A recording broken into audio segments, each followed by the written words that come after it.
My own son's wife looked me in the eye and said, "You don't belong here anymore." At 77, they packed my bags, shoved me into a nursing home, and moved into the house my late wife and I built with our bare hands. They thought I'd die quietly there. But what happened next? When I walked back into that house with a buyer at my side, turned their world upside down. My name is Nathaniel Cross.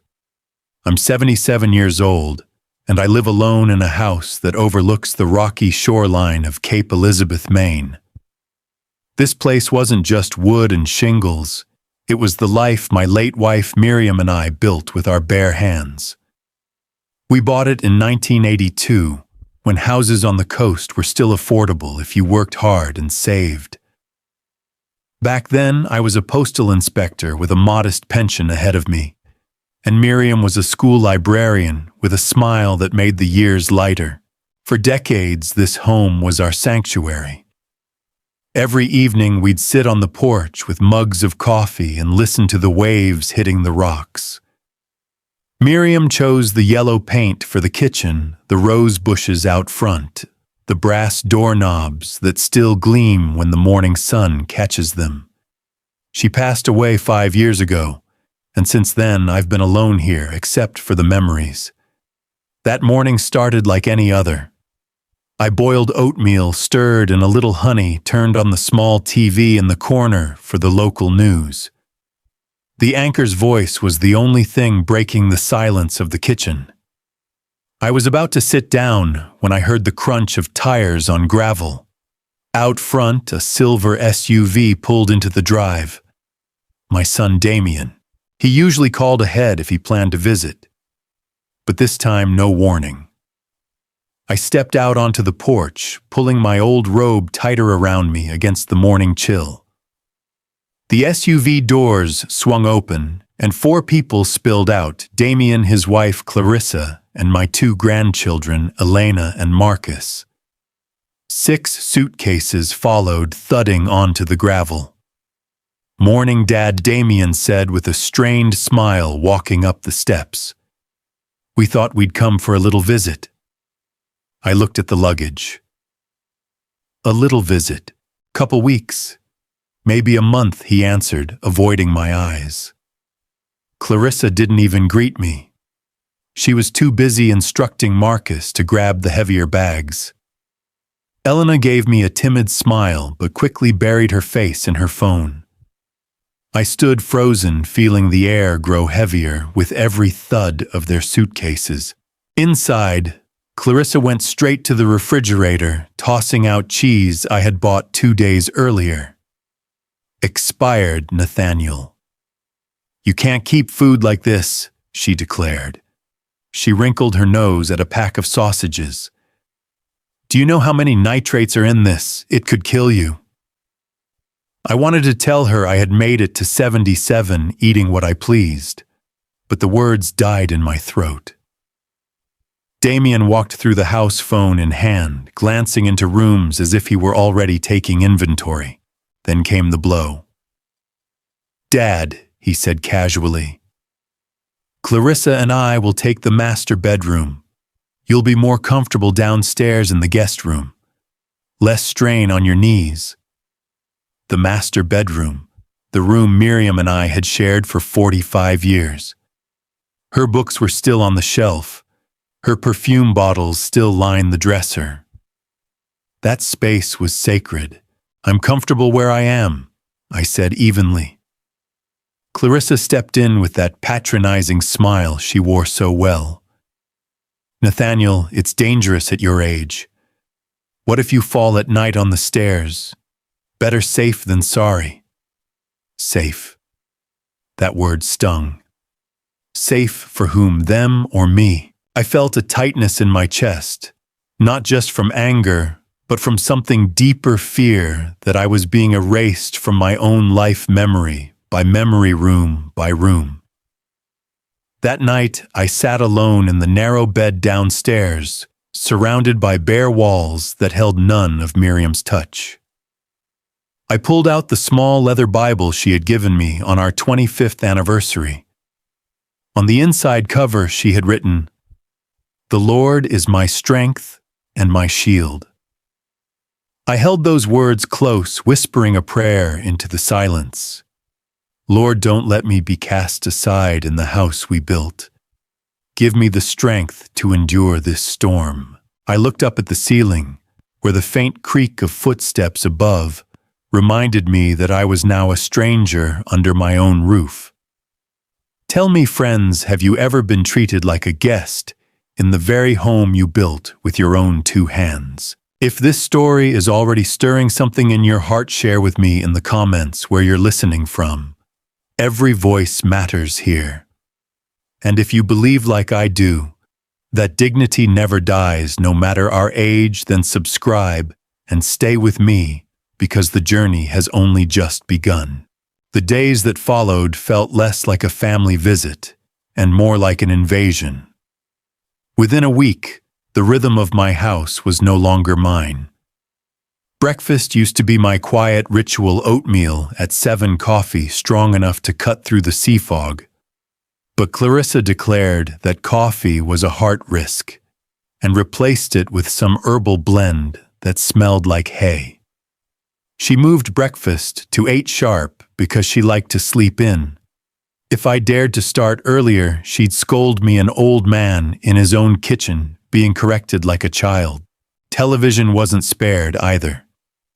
My evenings had always ended with reruns of old detective shows, voices I knew by heart. Clarissa wrinkled her nose at the sound of the theme music and switched the channel to glossy reality shows where people screamed at each other for prize money.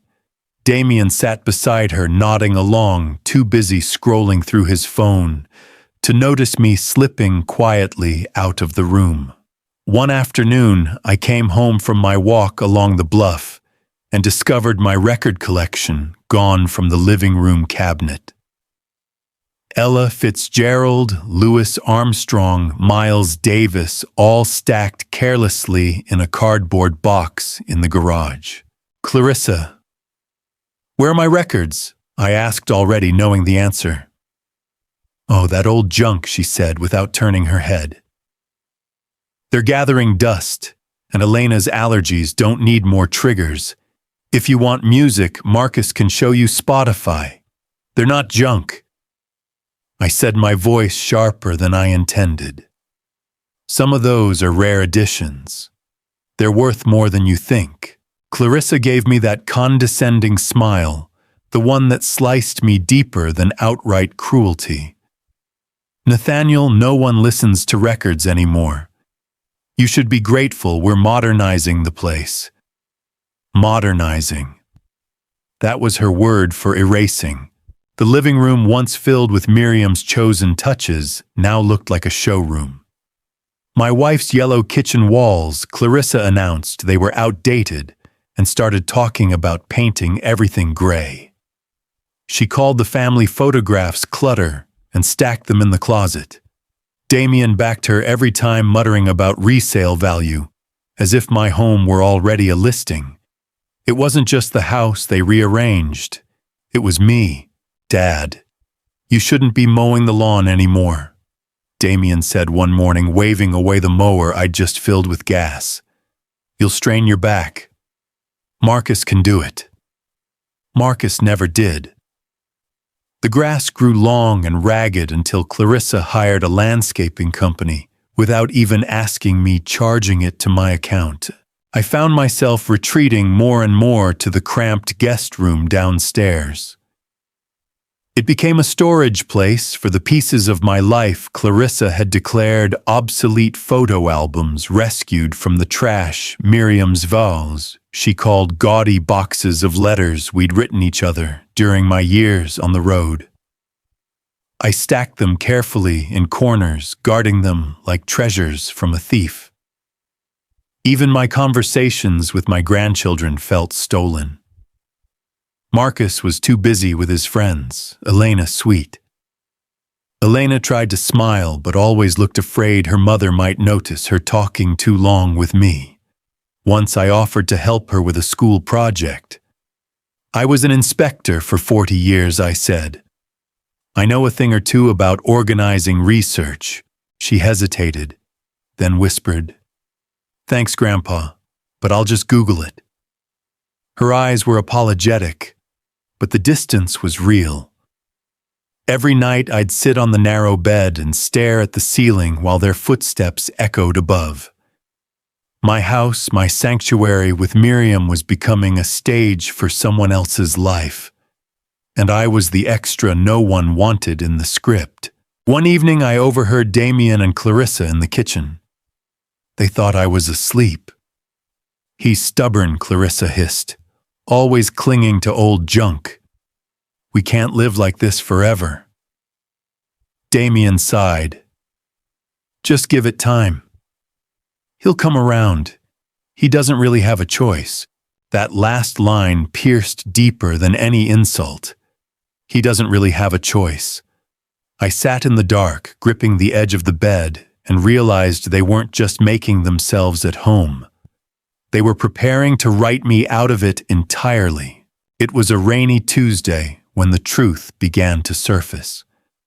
The kind of gray day where the ocean blurred into the sky, and everything smelled of damp salt and old wood. I was in my room reading Miriam's letters. Her handwriting still looped and steady even in the years before cancer when I heard a knock. The door creaked open and Elena stepped in. She looked nervous, clutching her phone like a shield. Grandpa, she whispered, can I talk to you? Of course, I said, setting the letters aside. I tried to smile, but her serious expression tightened the knot already in my stomach. She perched on the edge of my bed, glancing around at the stacks of rescued photo albums and boxes of records that had become my fortress. I overheard Mom and Dad talking. My chest tightened. About what her eyes dropped to the floor. They're moving Grandma Prudence and Grandpa Gerald here. Mom's parents. They've already sold their house in Portland. They said this place has enough room. I stared at her stunned. And where do they plan to put me? Elena's hands twisted in her lap. That's why I came to warn you. They've been looking at facilities, a nursing home called Pine Hill. Mom said it's the best solution. She and Dad even put down a deposit. For a moment, the room spun. Pine Hill.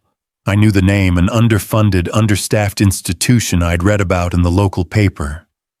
A place families sent their elders when they couldn't or wouldn't care for them anymore. When were they going to tell me? My voice trembled with anger. I tried to keep contained. Tonight, Elena whispered. They want to have a family meeting. Family. That word suddenly tasted bitter. A meeting about my future without me in the discussion. I reached for Miriam's photograph on the nightstand, her smiling face steadying me. So that's it. I'm to be replaced like old furniture. Grandpa, I'm so sorry. Elena said, her eyes brimming. I don't agree with them. I don't know what to do. I put my hand over hers. You've done enough by telling me. At least now I know what I'm up against. That evening, Damien called everyone into the living room. I sat in my old armchair, the one piece of furniture Clarissa hadn't dared to remove. She and Damien stood together, a united front. Marcus hovered nearby, distracted by his phone, while Elena avoided everyone's gaze. Dad Damien began clearing his throat. We need to talk about the future. My future or the future of this house, I asked, looking him square in the eye. Clarissa jumped in before he could answer. Nathaniel, we've all noticed you're struggling. You forget to take your medication. You eat poorly. The house is falling apart. It's not safe for you anymore. Really, I said flatly. Or is it not convenient for you anymore? Her eyes flashed, but she pressed on. Pine Hill is a wonderful community. They have activities, meals prepared, nurses on call. You'll be looked after properly. Pine Hill is a warehouse for the unwanted, I snapped. I know exactly what it is. Damien raised his hands like a referee. Dad, please. We're doing this for your safety. You can't live alone in a house this size. We can't be here all the time. I leaned forward, gripping the armrest of my chair. I never asked you to be here. You chose to invade my home and now you want to throw me out of it. Don't be dramatic, Damien said, irritation slipping into his voice. This is for everyone's good. Everyone's good, I repeated, my voice icy. Meaning Clarissa's parents get my house and I get a cot in Pine Hill. Silence hung heavy. Even Marcus looked up from his phone. Clarissa's lips tightened, but she didn't deny it. Dad. Damien said quietly, it's already decided. The deposit's been paid. You'll be moving by the end of the week. The end of the week. They were already packing me off like unwanted baggage. I sat back in the chair, forcing my breathing to steady. My heart pounded, but my mind sharpened. They thought I was cornered. They thought they had stripped me of choices. But I had lived 77 years, survived loss, raised a family, built this house brick by brick. I wasn't finished yet. The morning of my exile began with fog rolling off the Atlantic, thick and pale as milk. I stood in the backyard for a long time, the damp grass soaking through my slippers, staring at the bay Miriam and I had loved so fiercely. The gulls wheeled overhead, their cries sharp, almost mocking. I told myself to breathe it all in because I didn't know when or if I would see it again. Dad, it's time, Damien called from the porch. His voice was too bright, too casual, like he was announcing a Sunday drive. I turned slowly.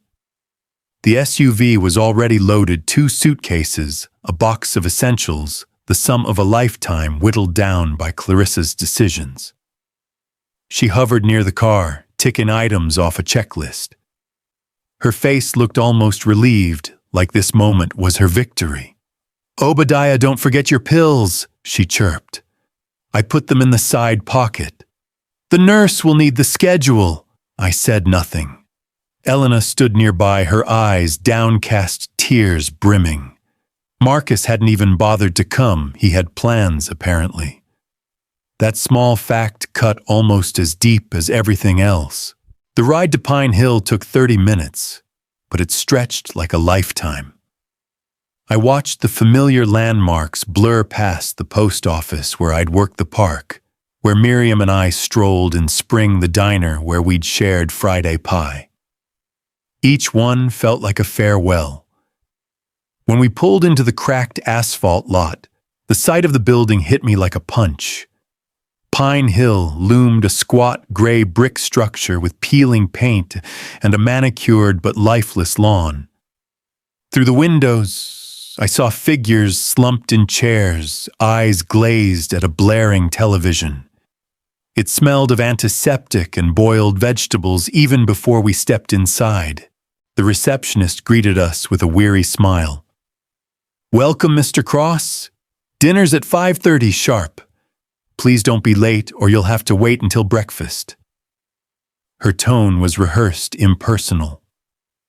They led us to my room, a narrow bed, a nightstand, a closet that barely fit the clothes Clarissa had selected for me. Miriam's vase, the one I'd begged to keep, hadn't made it. My stamp collection was too bulky. Most of my life was now sitting in boxes in a garage I no longer had access to. Damien helped put my shirts in the closet while Clarissa arranged my toothbrush on the sink. It took all of 5 minutes. That's how little of me they thought worth carrying forward. Well, Damien said, clapping his hands as if concluding a job, will come visit soon. Maybe not right away. We need to get Clarissa's parents settled, but soon. I stared at him, the son I had once taught to ride a bike, the boy whose scraped knees I had bandaged. "Don't bother," I said quietly. "Dad, save it. You made your choice." Clarissa forced a smile, her tone sugar-coated with triumph. "Nathaniel, this is what's best. You'll thank us one day." I laughed, then a hollow sound. "Thank you for taking my house, my dignity, and calling it love." The words hung heavy. Damien shifted uncomfortably. Elena rushed forward and hugged me tight, whispering into my shirt. "I'll come visit, Grandpa, I promise." Her tears soaked through the fabric. "I know, sweetheart," I murmured. "Take care of yourself." Then they were gone. The door clicked shut, leaving me in that bare, sterile room. The silence was suffocating. That night I sat on the edge of the bed, the thin mattress groaning under my weight, and let the tears come. I cried not just for myself, but for Miriam, for the home we had dreamed of growing old in together. I cried because after 77 years of standing on my own 2 feet, I had been reduced to a patient in a place where the walls smelled of bleach and resignation. In the common room, I saw others, men and women older than me, some staring blankly, some muttering to themselves. I wondered if I was staring at my own future. Back in my room, I whispered to the emptiness, "So this is how it ends." But deep down, a stubborn ember refused to die. They might have taken my house, stripped away, my comfort, humiliated me, but I wasn't finished yet. 10 days passed at Pine Hill, though it felt more like 10 years. Each morning the same bell rang for breakfast, the same mush appeared on the tray, and the same gray faces sat across from me, their eyes drifting somewhere far away. I had begun to wonder if this was my final chapter, when I heard a voice I hadn't expected. "Nathaniel, Nathaniel Cross." I looked up from my tray of chicken stew and nearly dropped my fork. Standing in the dining hall was a tall, wiry man with a shock of gray hair and a crooked smile I knew by heart.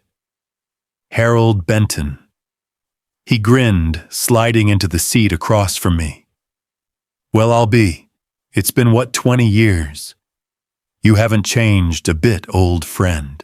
I laughed, shaking my head. "I've changed plenty." "What in the world are you doing here, stroke last year?" Harold said with a shrug. "My daughter decided I couldn't manage on my own. So here I am. 8 months and counting." We sat there for hours, catching up trading stories of the Postal Service days and shaking our heads at the bitter irony of ending up in the same retirement community. At one point, Harold leaned in. "But you, Nate, you're not like the others. You're sharp. You still walk straight. Why are you really here?" I told him everything. About Damien and Clarissa moving in, about how they pushed me out of my room, how they planned to move her parents into my house, and how they finally dumped me at Pine Hill. When I finished, Harold let out a low whistle. "Your house, it's still in your name, right?" I blinked. Of course. Damien talked about transferring the deed years ago, but never followed through. Said it would save on taxes. Harold's eyes glinted. "Then you've got more power than you realize. You could sell that house right out from under them." The idea hit me like a bolt of lightning. Sell the house. For 40 years, I'd thought of it as the only thing tethering me to Miriam. But now it was being used as a cage. Could I really let it go? Harold clapped me on the shoulder. "Listen, my nephew Jonas is a real estate broker, smart as a whip. He knows how to handle delicate sales. If anyone can help you, it's him." That night, lying in my narrow bed, the thought refused to leave me. For the first time since I arrived, I felt a stirring of hope, but it was tangled with fear. What if Damien tried to challenge it? What if Clarissa spread lies about my sanity? What if selling the house meant losing the last piece of Miriam? I reached for the small Bible I kept on the nightstand. My hands trembled as I flipped to Psalms, Miriam's favorite. My eyes landed on the verse she had underlined years ago. Be strong and courageous. Do not be afraid. The Lord your God goes with you. I whispered into the dark, Lord, I don't know if I have the strength to fight them. But if there's still a way to live with dignity, give me the courage to take it. The word settled in me like an anchor. For once, I didn't feel entirely alone. The next afternoon, Harold introduced me to Jonas in the small garden behind Pine Hill. Jonas was in his 40s, sharply dressed eyes, quick and calculating. He listened patiently as Harold explained my situation, then turned to me with a steady gaze. Mr. Cross, he said, real estate in Cape Elizabeth is gold right now. Waterfront property, you could name your price. If the deed is still in your name, you hold all the cards. Your son has no legal ground to stop you. My heart pounded. You're telling me I could sell it even while they're living there? Absolutely, Jonas said. And if you wish, we can include a clause that guarantees you a place to live, say a guest house built on the lot by the buyer. You'd never have to set foot in this facility again. I closed my eyes for a moment, picturing it a small, sunlit house overlooking the bay, free from Clarissa's voice, free from Damien's excuses. My house reclaimed in spirit, if not in walls. I opened them again and nodded slowly. All right, Jonas, let's do it. Let's take back my life. The plan unfolded like something out of a spy novel. Jonas moved quickly, promising discretion. We don't want your son or daughter-in-law catching wind of this until the ink is dry, he said, tapping his pen against a yellow legal pad. Once the contract is signed, it's final. They'll have no leverage. I felt a thrill I hadn't known in years. After weeks of being treated like a helpless relic, I was suddenly part of a mission, one where the stakes were my own dignity. The first step was paperwork. Jonas came to Pine Hill 2 evenings in a row, slipping into my room with documents tucked neatly in a briefcase. He explained every line with the patience of a teacher. See here, he said, pointing to a clause.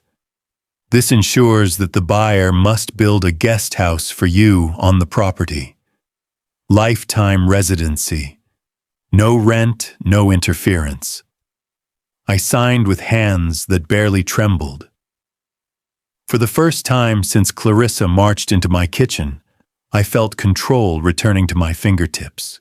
2 weeks later, Jonas brought me to meet the prospective buyer at a cafe in Portland, away from prying eyes.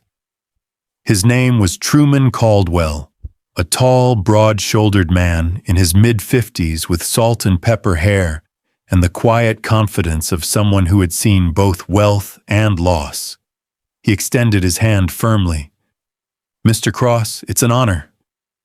Jonas told me your story. I studied him. And what do you want with my house? Truman smiled faintly. I've just sold my chain of boutique hotels. I want a place to retire, a real home, not another investment. When Jonas described your property on the coast, I knew it was the right one. He paused, then added, but I also want you to stay. I respect what you built.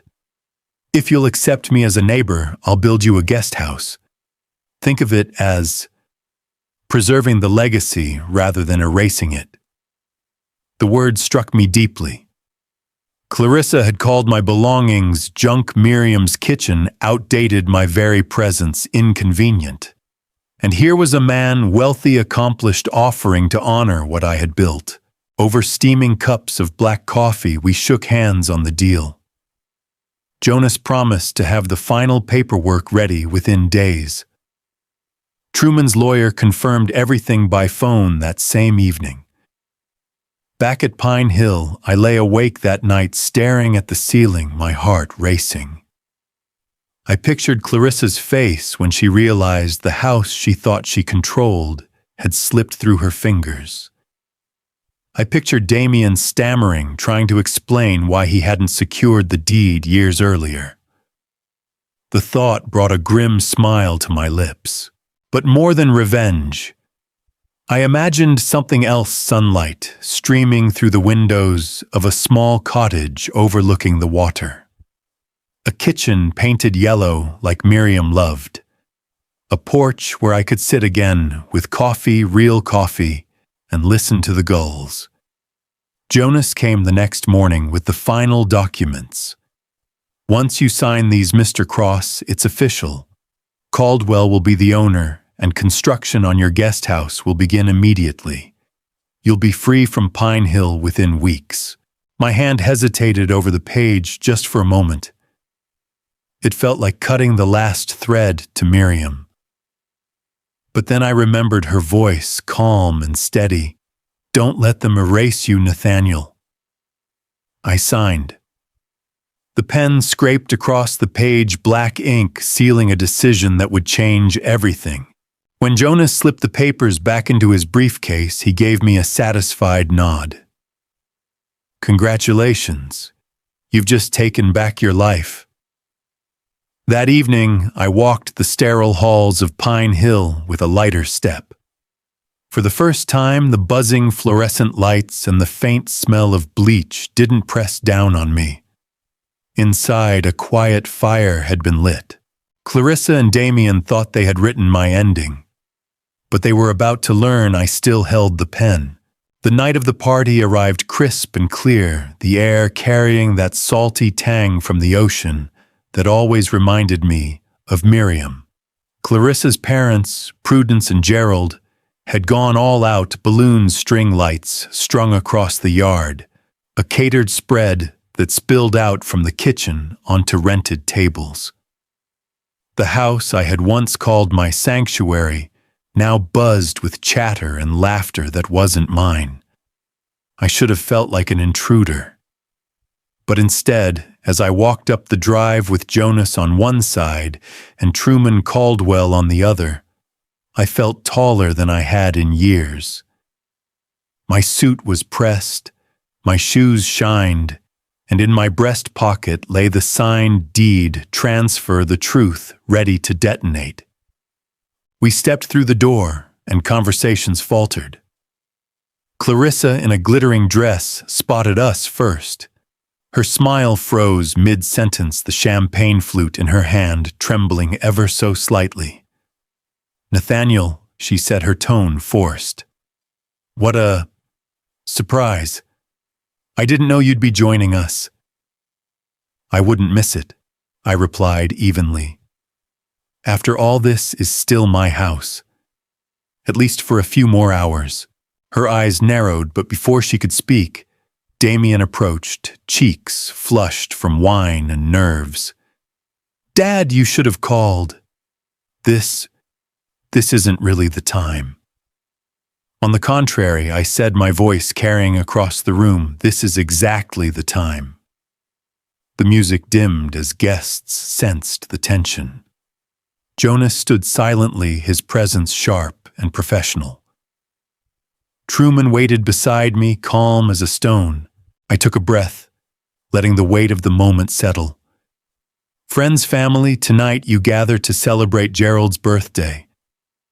But there's something you should know.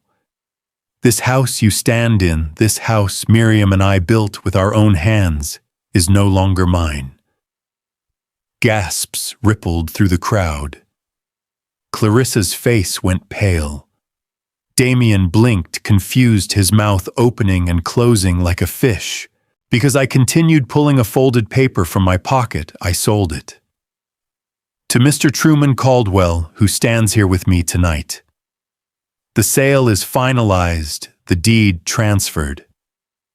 As of this evening, Truman is the rightful owner."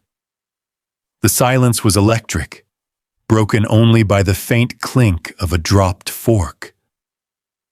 Prudence's hand flew to her mouth. Gerald swore under his breath. Clarissa stepped forward, her voice shaking with fury. You can't do that. Not without our consent. This is our home now. No, Clarissa, I said, my tone steel. It was never your home. It was mine, and mine alone to do with as I chose. You wanted to move me into Pine Hill like old furniture to be stored away. Instead, I chose to give this place to someone who respects what it is. Truman cleared his throat, politely stepping forward.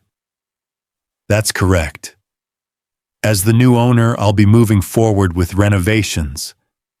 Part of the agreement is the construction of a guest house for Mr. Cross, where he will live out his years on his own terms. You have 30 days to vacate. The room erupted.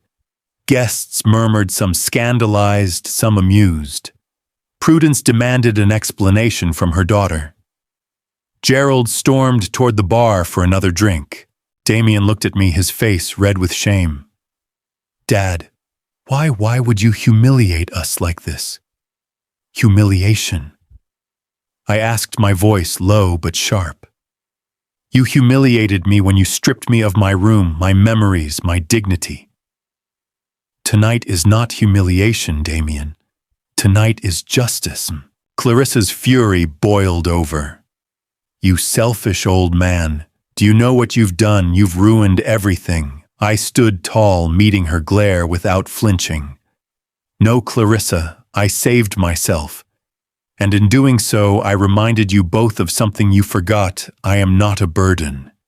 I am not an obstacle. I am a man, and this life is still mine to live. For the first time in weeks, I felt Miriam beside me, not as a memory, but as strength in my bones. The party dissolved into chaos around us, but I no longer cared. I had spoken my truth. The moment I finished speaking, the room fractured like glass under a hammer. Conversations broke into sharp whispers, chairs scraped back against the hardwood, and the air turned thick with accusation and disbelief. Clarissa's face twisted with rage. You blindsided us in front of everyone, she shrieked, her voice cutting above the murmurs. Do you have any idea how humiliated we look right now? I met her glare with calm resolve. Clarissa, I don't think humiliation was ever my weapon. It was yours every day you lived under my roof and made me feel like an intruder. Tonight, the truth simply came to light. Damien staggered toward me, his hands raised in a plea. His voice cracked. Dad, please.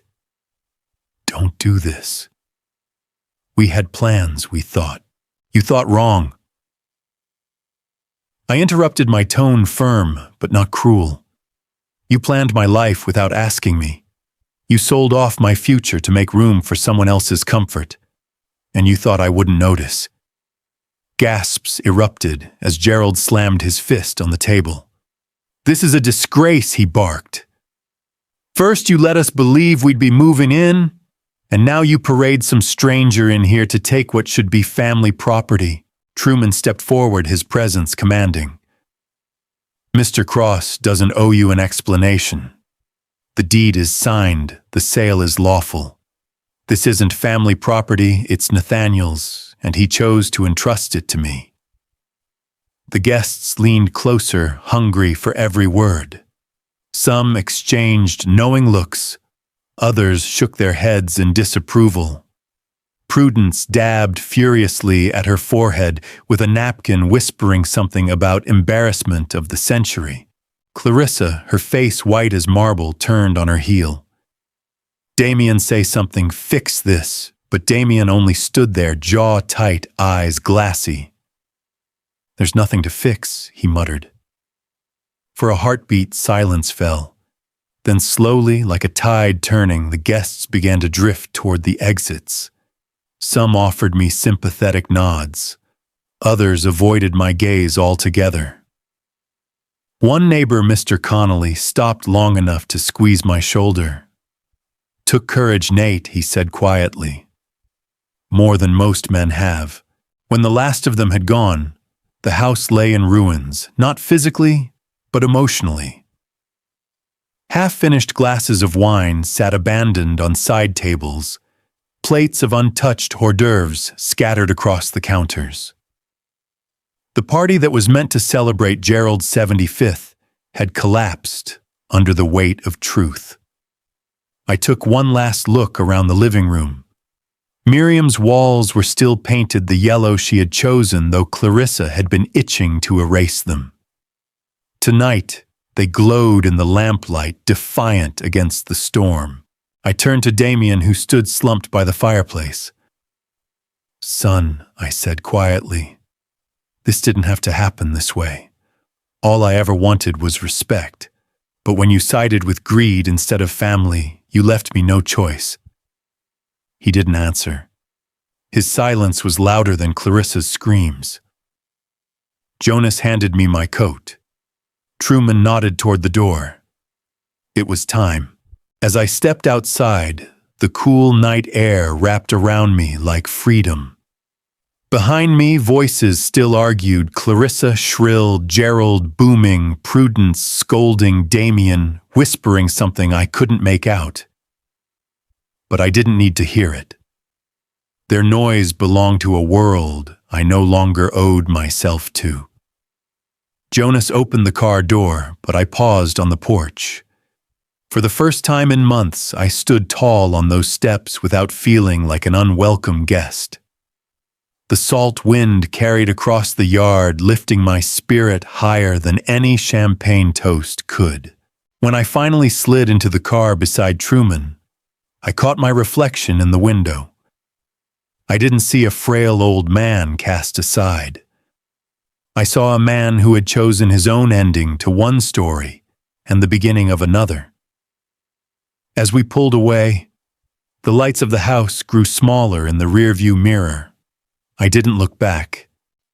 The morning after I left that house for the last time, I woke up not to the sterile clang of Pine Grove's breakfast bell, but to the sound of waves rolling against the shore. My new apartment, temporary while the guest house was being built, sat on the edge of a quiet strip of beach in Rehoboth. The window stretched wide across the living room, and when I pushed the curtains aside, sunlight spilled over the water like molten gold. For the first time in months, I breathed freely.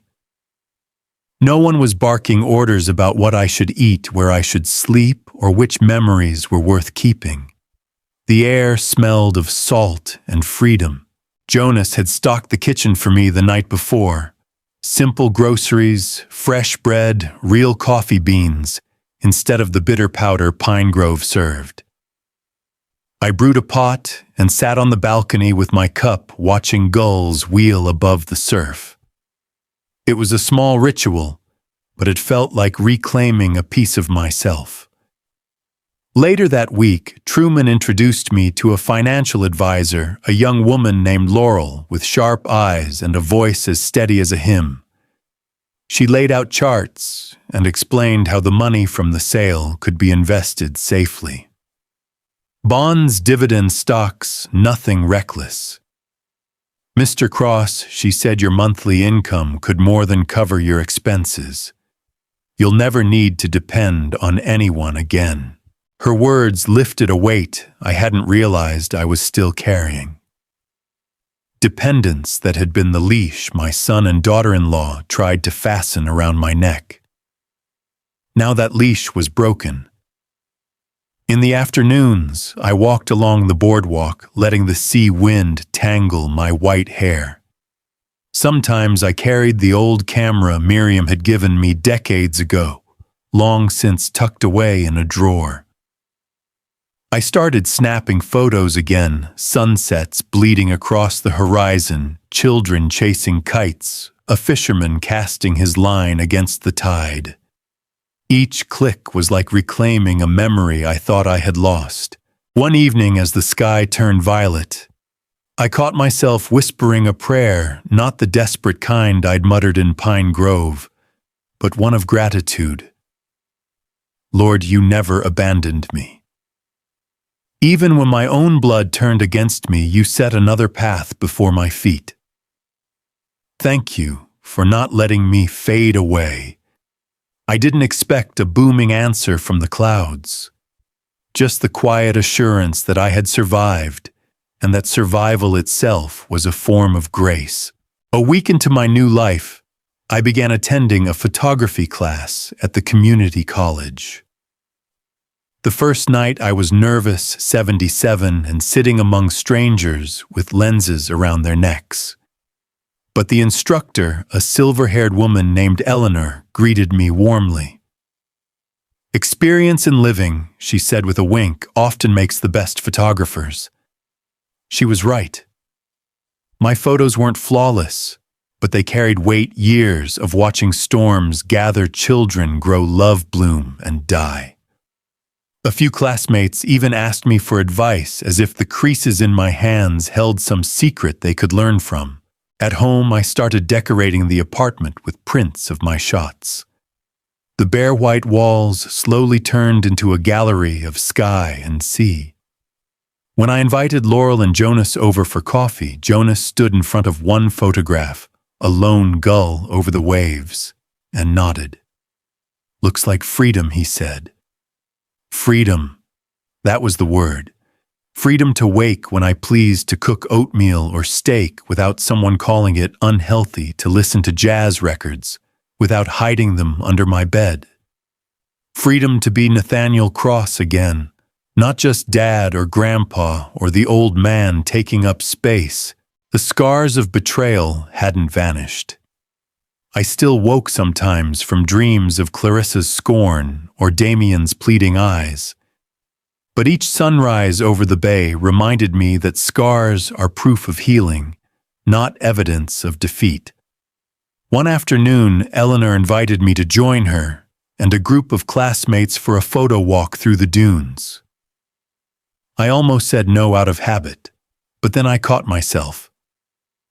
I had promised Miriam once that I'd keep living, keep opening doors, even when they frightened me.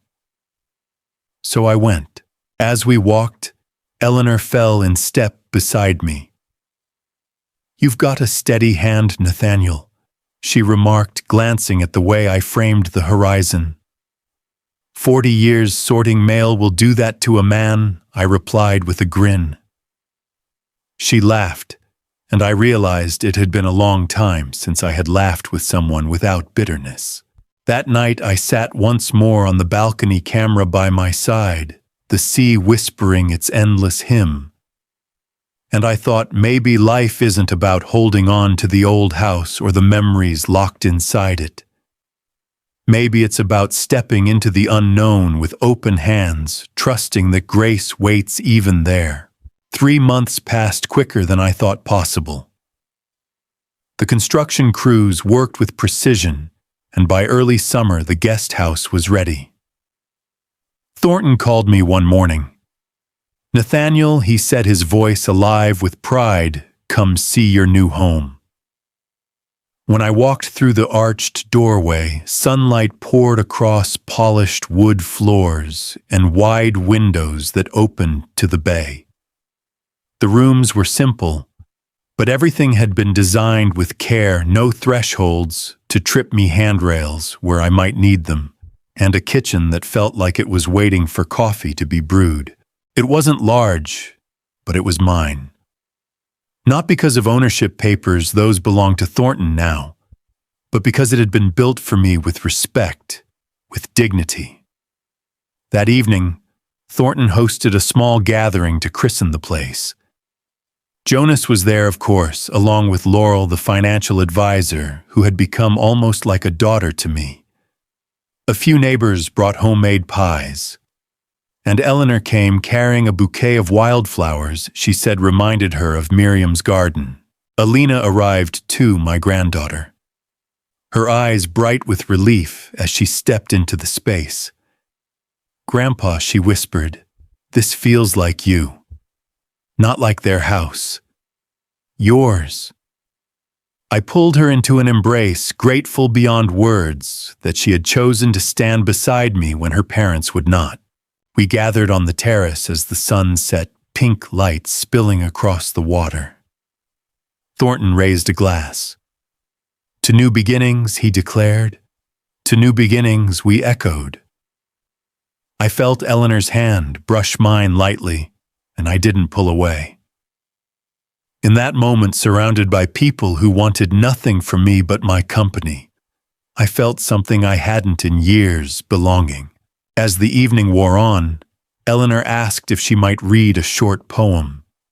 She had taught literature for decades, and her voice carried the weight of memory. The words were about resilience, about how the sea reshapes the shore, but never erases it. Listening, I thought of my own life, how betrayal had battered me, how loss had nearly erased me. And yet here I was, reshaped, not gone. Later, as the guests drifted home, I lingered on the terrace with Alina and Eleanor. The bay shimmered under the first stars. Alina leaned her head against my shoulder. "I used to be afraid you wouldn't be around for my graduation," she said softly. "But now I think you'll be there." Stronger than ever, her words tightened my throat. I thought of Damien then, not with hatred, but with sorrow. He had chosen the path of convenience and greed, and in doing so, he had lost what money could never buy: trust. Grandpa Alina added, "You taught me something I'll never forget, that standing up for yourself doesn't mean giving up on love. It just means refusing to be erased." I kissed the crown of her head. "That's all I ever wanted you to know, darling." Eleanor touched my arm. And maybe she said with a small smile that life still has chapters worth writing. I looked at her, her silver hair catching the moonlight, her eyes warm and steady, and for once, I didn't feel the need to hide my heart. Miriam had been the love of my youth. Eleanor perhaps could be the companion of my twilight. Different, but no less real. When they left, I stood alone for a moment, listening to the gentle lap of waves against the shore.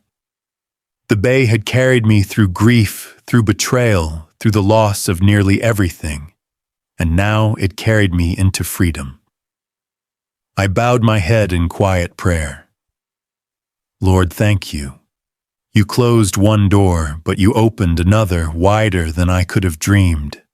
I don't know how many years I have left, but I will live them with gratitude." Then I turned, stepped inside, and closed the door of my guest house behind me. Friends, if you've stayed with me this far, let me leave you with this: life may strip us of comfort, even family, but it cannot strip us of dignity unless we surrender it. And dignity, once reclaimed, is the soil where joy can grow again. So tell me, have you ever had to start over when you thought it was too late? Share your story with me in the comments. And if you believe, as I do, that it is never too late to begin again, subscribe and stay with me. Because our stories, yours and mine, are proof that dignity never dies. In the end, my journey wasn't just about a house. It was about reclaiming respect, freedom, and the right to live on my own terms. Stories like mine remind us all that even in betrayal there is strength, and even in endings there are beginnings. Stay with us for more family drama stories that prove dignity never dies.